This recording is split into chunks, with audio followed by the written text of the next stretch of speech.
Hello and welcome to the Fat Ugly Toad on YouTube. Can you believe that name was still available? Please like and subscribe at this time.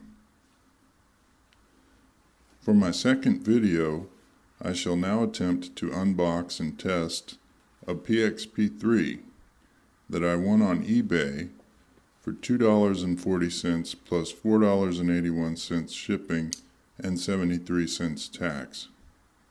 A total of $7.94. Normally the item retails for upwards of $15 on eBay. Background music for this video will be provided by the device itself. I think bad video game music is part of the charm of these cheap gizmos. The box has annoying holographic, prismatic, foil, or whatever shininess. I plan to recycle the box, but let's have a quick look. The front. Spider-Man, Sonic, and by my thumb, Spider-Man. The top of the box. Crash Bandicoot, the guy from Yu-Gi-Oh!, a picture of sports, and a parade of popular Nintendo characters. What would a Sony knockoff be without those? This side features sports, a footballer, and a man doing yoga. The back displays an inaccurate look at the features. The LED is on the bottom, and it doesn't have blur lights where the shoulder buttons might be, or even shoulder buttons for that matter. If you know what blur lights are, please leave a snarky comment below. Hey look, Superman. Also, they let you know that if you get a bad screen, don't come crying to them. Luckily, I did not. Finally, on this side, Sonic and Red Sonic. They just saw Back to the Future 2. Inside the box.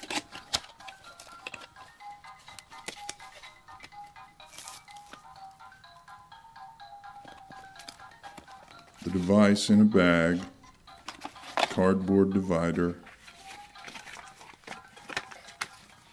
user manual,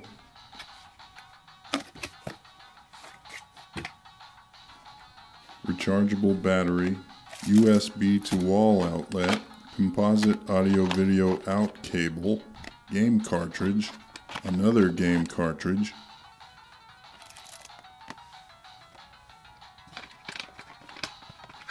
mini USB to USB cable. Let's open the bag and retrieve the PXP3 Slim Station.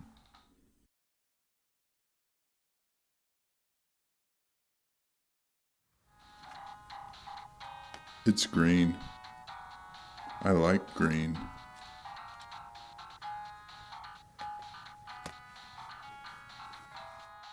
Kung Fu Mario is on the manual cover. A switch is shown beside my finger at the top. My device has a power switch on the bottom. Pause here to read page 1 of 3 of the included manual. Pause here to read page 2 of 3 of the included manual. Pause here to read page 3 of 3 of the included manual. Here's a quick look at the other contents. This seems fine. This seems fine. This seems fine, although it's only as long as my arm. This seems fine. Hang on to it. Mini USB is the Betamax of the power cable wars. I can't count the times I've tried to plug a micro USB in upside down, and I think micro USB is a pain in the butt. If a device is so small that it actually needs a micro USB, then fine. Otherwise, I prefer a mini USB any day of the week. The first cartridge has a rather amusing label, in my opinion. The second cartridge 999666 in one. Hell yes. The battery seems fine. It says it's a Game Boy Advance SP battery. I tested it in mine, and sure enough it powered on. The D-pad is 4 buttons. They work, but they suck. Same deal with the 4 buttons on the right. You will cuss this thing a lot when playing games. Being heavy-handed with it might help, but it feels fragile to me, and I know twisting it in half would not be any feat of strength. I'm a gentleman with mine because I like it. Don't let your obnoxious friend play it, because it will probably get broken, and your obnoxious friend will just laugh and tell you it's a piece of S and not compensate you for your loss. Below the screen are, from left to right, terrible reset, select, and start buttons. Some decorative holes show that a speaker exists. Screen dimensions are roughly 1.5 inches or 4 centimeters in height, 2-inch or 5.25 centimeter width, 2.5 inches or 6.5 centimeters diagonally. The top contains the composite audio-video out, the cartridge port, and the mini USB power out. I recommend storing the device with a cartridge inserted to reduce interior dust. The back sports the battery cover and another pattern of holes to suggest that somewhere within resides a speaker. The bottom has the on and off power switch. No audible click emanates when the power is engaged, and a 1-second delay exists before the device comes on. Alarming initially, but so far so good. The volume wheel works fine and is essential due to the tremendous differences in volume from menu to menu and from game to game. True of most things, including YouTube videos. The LED lights green when the device is in use and red when it is plugged in to charge. It shuts off when the battery is fully charged. The battery compartment door has an arrow indicator molded into the plastic for idiot-proof operation. The tabs line up with the notches, and when closed, it emits a satisfying click. The PXP3 has no secondary option for AAA batteries, but does run fine plugged into the wall with no rechargeable battery inside. Here is a view of the backlit screen powered on. It looks quite nice to me and I have no complaints about the screen. No brightness or contrast adjustments exist, but it looks great in my opinion. I purchased a stand for my PXP3 at a Dollar Tree store. They sell these as business card holders. Excuse me. I purchased a stand for my PXP3 at a Dollar Tree store. They sell these as business card holders. In fact, the PXP3 also fit perfectly on a shelf within my Gnedby media storage tower by IKEA. What a treasure! I had no idea such a sophisticated machine could be obtained so inexpensively. Well, okay, I had some idea, but not that one could be found in such a magnificent neon green. Well, okay, I knew they made such devices in green. Anyway, on with the review. Pause here to read the list of 80 built-in games. Game number 79, Mortal Kombat, was the only game that made use of the button I have highlighted here in red in the small photo. My guess is because It used the 6-button Sega Genesis controller. I'm considering opening it up and removing the button, filling the hole, sanding, painting. A modification video might be a future project. Also of note, game number 13, Sonic and Knuckles, does not work.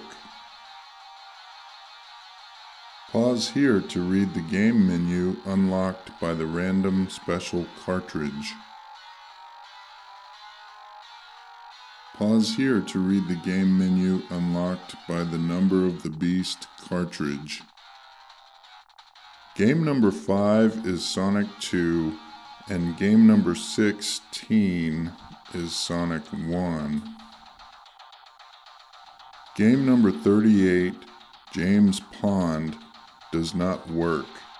I suspect it was created for some kind of exercise stomp mat controller. The game lists all repeat endlessly to reach ridiculous numbers.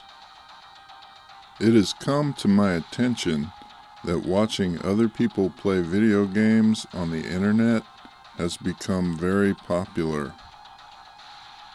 I'm not certain I understand this trend, but I do hope to be successful on YouTube, so here is some gameplay footage.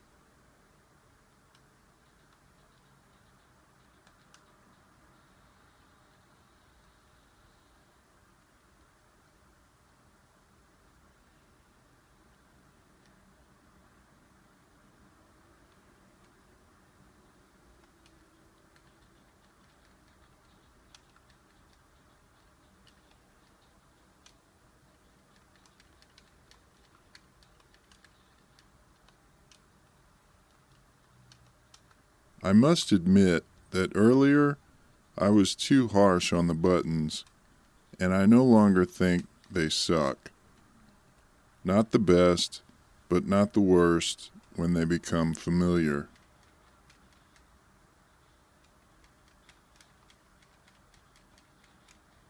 If and when I mod the device, I might or might not be able to improve the buttons. Here is footage of yours truly, the Fat Ugly Toad, reflected in the screen of the PXP3 from behind what is obviously the camera of an iPhone 5 on a phone tripod, trying to capture the PXP3 on a second phone tripod.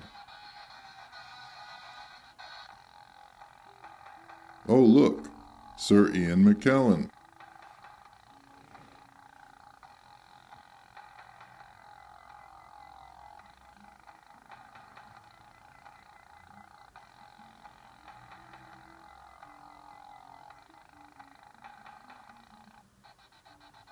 Luckily, this X-Men game has a video maker setting.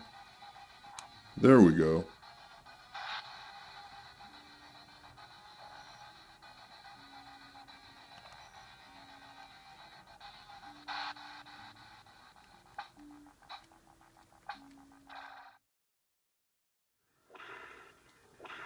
I also tried to capture video of the PXP3 exporting to my television from its AV cable. It looks better live than this, but it only looked okay. Also, I don't know how to play this game. I recommend a small TV, and especially if you plan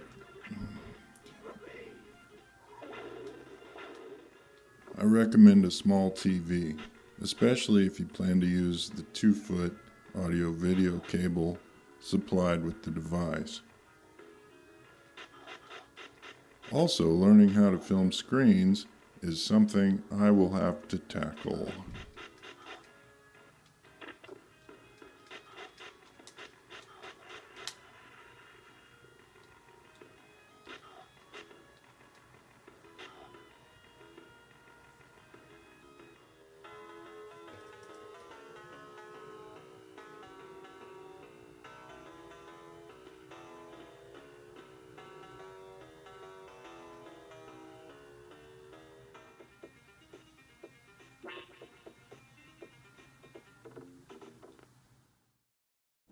the battery died. After recharging, it worked perfectly again. The battery life so far is about 3 hours. Also, as I mentioned before, you can plug it in and play it with no battery at all. All in all, I really like my PXP3. The Sega games often have long introductions you have to sit through, but with so many games, I'm sure most people will find several that interest them. Some are simple, others are complex, and finding the instructions might actually come in handy. Some are cute, others are scary looking, etc. Hopefully my strange show and tell was helpful, perhaps informative, or at least entertaining. Thanks for watching, and please click the like button. Don't forget to subscribe so you will be notified of when my next strange show and tell show becomes available.